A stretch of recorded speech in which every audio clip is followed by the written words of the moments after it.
ادریس علیہ السلام ملک الموت سے ایک دفعہ کہنے لگے تو میرا یار نہیں بن جاتا؟ اللہ ہی بھلا کرے. حضرت اسرائیل کو کہنے لگے دوست بن جو، بن جاتے ہیں، دوستی ہو گئی. فرمانے لگے یار موت کا ذائقہ کیسے چکھاتا ہے؟ کہنے لگا میں آپ کو چکھا دیتا ہوں. آپ کو موت کا ذائقہ چکھایا اور دوبارہ پھر روح ڈال دی. آپ اٹھ کے بیٹھ کے کہنے لگے دوزخ تو دکھا. نے وہ بھی دکھا دی. فرمایا جنت تو دکھا.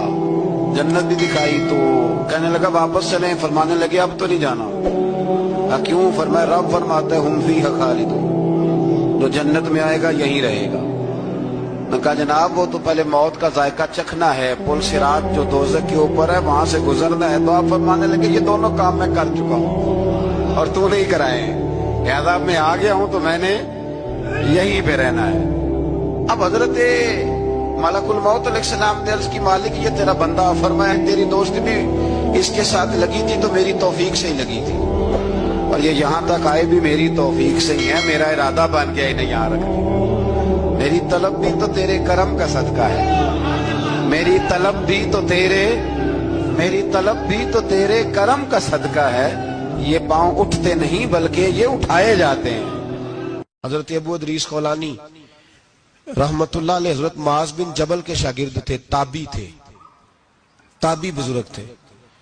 فرماتے ہیں کہ میں جب سے حضرت معاذ بن جبل کی صحبت میں بیٹھا نا تو برے کاروباروں سے میری طبیعت و چاٹ ہو گئی. کئی کاروبار میں دیکھتا تو جھوٹ بولنا پڑتا، اس میں بڑا کچھ کرنا پڑتا تو مجھے ڈر آتا. آپ فرماتے ہیں میں نے نا بڑی کوشش کی پر میری مرضی کا کام مجھے صوفی کاہل نہیں ہوتے.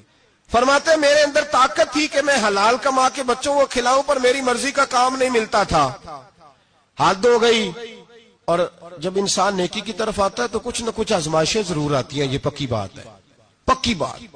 جب وہ غلط ملت کر رہا ہوتا ہے تو اس کو لگتا ہے سارا کچھ صحیح ہے. جب سیدھا ہوتا ہے تو بہت ساری پریشانیاں بھی ضرور آتی ہیں.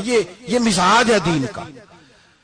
آپ فرماتے ہیں میں پریشان رہنے لگا، حالات خراب ہونے لگے، آزمائش سخت ہونے لگی، کاروبار بند ہو گیا، کام ہی کوئی نہیں ملتا تھا. میری بیوی ناراض رہنے لگی. ہلکا ہلکا تو اس نے مجھے کہنا شروع کیا، پھر جلال میں آ گئی. اور ایک دن مجھے کہنے لگی اگر آج نانا کچھ لے کے آئے تو بچے لے کے میکے چلی جاؤں گی. آپ فرماتے ہیں میں بڑا پریشان ہوا، نکل گیا فجر پڑھ کے کام کی تلاش میں. میں نے ظہر تک تلاش کیا لیکن مجھے کام نہ ملا. آپ فرماتے ہیں نہر فرات کے کنارے تپتی ہوئی ریت پہ میں بیٹھا تھا تو میرے دل میں خیال آیا